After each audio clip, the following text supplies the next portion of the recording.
Welcome to the Crazy Chicken People podcast. If you're crazy about chickens, then you're in the right place.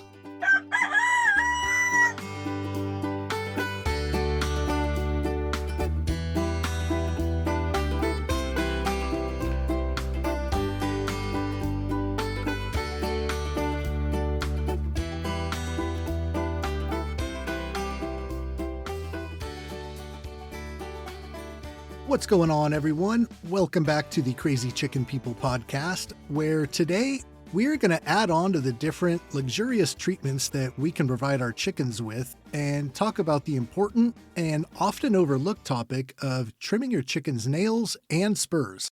If you've never done this before, it can be a little intimidating the first time, especially when you start talking about taking care of a rooster spur. But it's actually a lot easier than you might think. And if your chickens need it, can be something that helps them to avoid painful foot injuries that can take a long time to heal. Not every chicken will necessarily need their nails trimmed. That might be because they're able to do a lot of foraging, scratching around the ground that's got a lot of rocks in it, and keep them worn down like that. They might spend enough time walking over cement, or just have nails that grow really slowly for no apparent reason. But for a lot of chickens, especially ones that are kept more confined or live on soft topsoil, they'll end up needing a trim at some point. And maybe even regular trimmings if they seem to grow real fast, or like silkies have that fifth toe that doesn't really touch the ground all that often. Overgrown nails on a chicken left unchecked can lead to some pretty serious problems. They can cause difficulty walking, which initially could get a chicken acting pretty grumpy. Imagine walking around all day in a pair of boots that are a size too small, and you'd probably get a little grumpy too. But it can also lead to other problems as that chicken tries to redistribute its weight off that part of its foot, and if they get real bad, like curled up under their toes, poking into themselves, bad cases of that can lead to long-term and almost crippling problems with their feet. Or if they get snagged and torn off while they're scratching around, they might get hooked on a rock or caught in some fencing. It can leave an open, bleeding wound while they walk around their run, which can easily get infected, and now you have something way harder to deal with than just trimming some nails. And spurs left to grow can be just as bad, maybe even worse. Now, hopefully your boys don't use those things to attack too much, but if they do, even if it's out of character for them, a long, sharp spur that catches you in the back of the leg when you've got shorts on is gonna hurt. And if you've ever been on the business end of one of those, just think about your hens who have to deal with those almost every day. They're just hoping to not get stabbed when your boy comes around looking for some love. And just a few days ago, I think maybe it was last week, I got attacked pretty hard by my guy Zeus. It was a really weird interaction too. He's actually never attacked me before this, never shown any aggression at all to me or any of the other chickens in the flock. He's always been a great rooster. But for some reason, and I can't explain how, but right before I stepped into his run, I saw him there, and somehow I just knew that he was going to come get me. I can't explain it, but maybe because I get swatted at so often by Brock, that some part of me just recognized something in his body language. No sooner than I thought to myself, oh, he's going to attack me. He came with some kind of spinning jump kick to my leg, and even though his spurs aren't so long they need a trim, there's still plenty there to do some damage. Now, I was in there for a good 10 or 15 minutes after that, and nothing else happened. He even kind of had this look on his face after that, like he was also surprised that it happened and was looking around like, who did that? So hopefully it doesn't become a habit for him. I don't think it will. He's just a really good boy. He loves to eat from my hand. He's the guy that likes to jump on my shoulder at night when I do my last round of checks. But knowing how good he got me with the length that his spurs are now, I will definitely be keeping an eye on him and keeping those things well manicured. And it's worth noting, your roosters aren't the only ones who might grow some spurs out. Even though it's not real common, hens can develop these sometimes also. And even though they're a little smaller and not quite as threatening, just like the boys, if a hen's spur gets torn off or gets so long that it starts curling back into their leg, you're going to have some real unhappy chickens and probably some injuries to doctor up too, maybe even to yourself. So knowing that there's lots of good reasons to keep an eye on your chicken's feet and keep them taken care of, let's talk about a few of the things that you'll want to have around for doing the job. And I'll just tell you up front that I'm going to suggest a few items that you probably won't find on anyone else's list. Some things that you don't absolutely have to have, but can make the whole thing go a little easier and hopefully just make it a good experience for you and for your chickens. In other words, I'm talking about a full on, spa like pedicure experience. Not totally necessary, but neither is a lot of the things that some of us do to pamper our chickens, and that's okay. So the first item is the nail cutters. I've seen a few videos of people using regular cutters like we might use on our fingers and toes, and they seem to work okay. I tried them before and thought that they were a real pain, and I immediately switched over to the type meant for clipping dog nails. Way easier, in my opinion. And if you can get a hold of a pair of those, I would definitely recommend it. The next thing you'll want to have on hand is a couple of towels. One you should have for wrapping around your chicken if she's not stoked to be getting her nails done and wants to fight you on it. When we get to the part about making those cuts, we'll address why it's important to have good control of their feet and a really steady hand. But you don't want that chicken to be able to kick and squirm around. If she takes it well and can just sit there while you trim her up, then great, no need for the towel. But chances are, at least a few of the birds in your flock are probably going to need some restraint. The other towel goes along with the next item that you can consider having on hand. That's a shallow pan of warm water. You can add a little bit of pet-friendly soap to it if you want, but taking this opportunity to do a good clean on your chicken's feet will give you a chance to check them out, make sure there's no problems developing, and getting any of the poop or other gunk that might be caught down there will help to ensure that if you do have an accident when you're trimming them and maybe cause some bleeding, that cut won't get infected by any of the nasty stuff.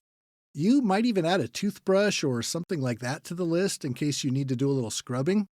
Or if your chickens have feathered feet, maybe a sponge or some type of a poultry brush for cleaning out those feathers.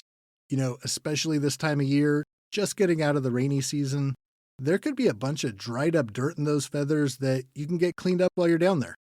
We've got a bunch of silkies, which, of course, all have feathered feet, especially the roosters. It seems like they tend to be extra feathery down there. And you guys know how Brock and Jeffrey are. They're not letting me do any of this stuff I'm talking about without putting up a fight. So having that towel to wrap them up in, and usually someone else there to help me out, makes it a lot easier to get them cleaned up, do a good check, make sure there's no injuries or bumblefoot or anything like that going on.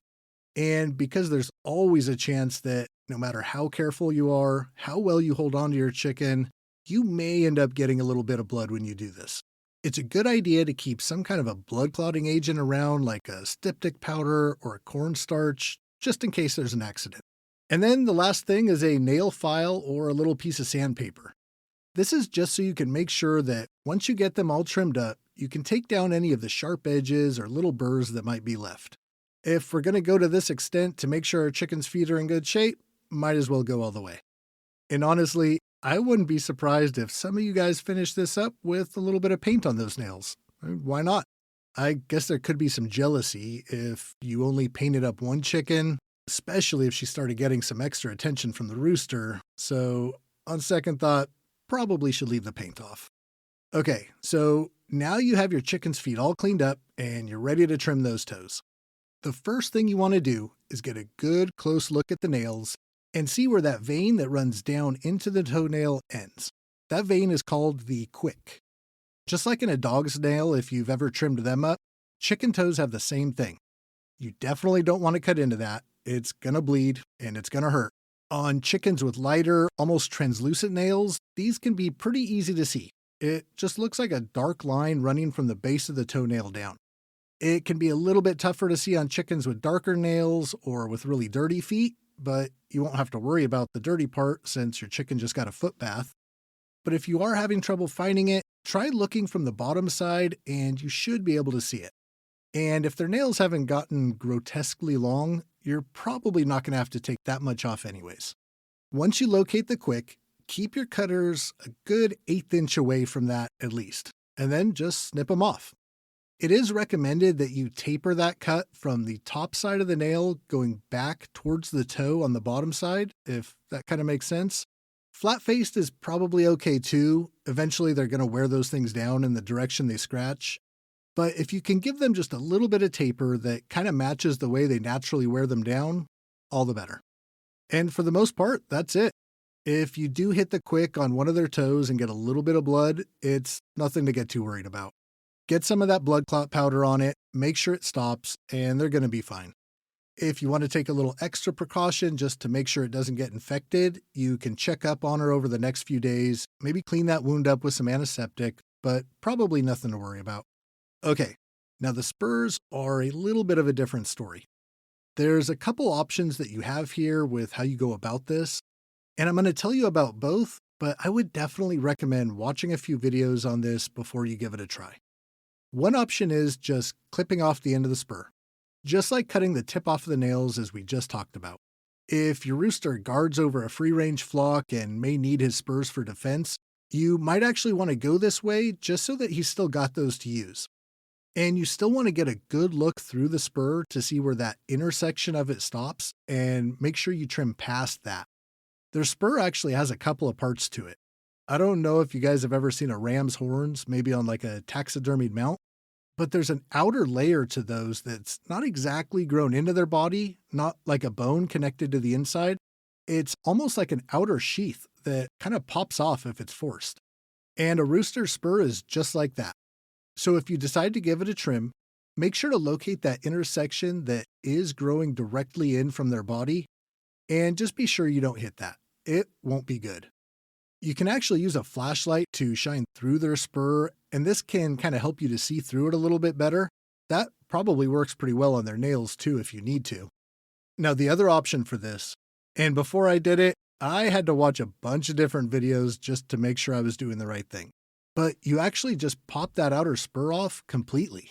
It'll break away at the base with a little bit of force, and you can use some pliers or channel locks, something like that to get a good hold on it, and then just give it a little twist and some pressure, and it should pop right off. Now I know, this does sound kind of brutal, but it really doesn't seem to hurt them, and it does grow back over time. There's almost definitely going to be a little bit of blood with this, and it wouldn't hurt to clean that up, probably spray it with some Vetricin, but it's actually a really quick process, and your rooster is going to be fine and no longer a threat to stab anyone with those things. I would just say to really take a good look at both those methods, weigh the pros and the cons for yourself, decide what you're comfortable with and what you think is best for your boy. But once you decide, just don't be afraid to get in there and do what needs to be done. It might seem a little gross or even a little bit mean at the time, but it's a really important part of taking care of the health of your entire flock. Did have one quick question for you guys, and I hope that if anyone's experienced this, they'll send me a message because I would love to hear about it. Have you ever been carrying your chicken, and in my case it was a rooster, not Zeus, but Batman, and had them flap their wings so hard right in your face and maybe you get hit by it? I cannot believe how bad that hurt. I mean, I was thinking I might have a bruise on my face after that. Just couldn't believe it. I actually tried looking up how fast does a chicken's wing move when it flaps it. I couldn't find that. If anyone knows that, I'd love to hear that too. Okay, guys, that's all I got for this week. Again, always appreciate you guys listening. If you're enjoying the show, I hope that you'll share it with a friend or give me a review. But more importantly, I hope to talk to you next week.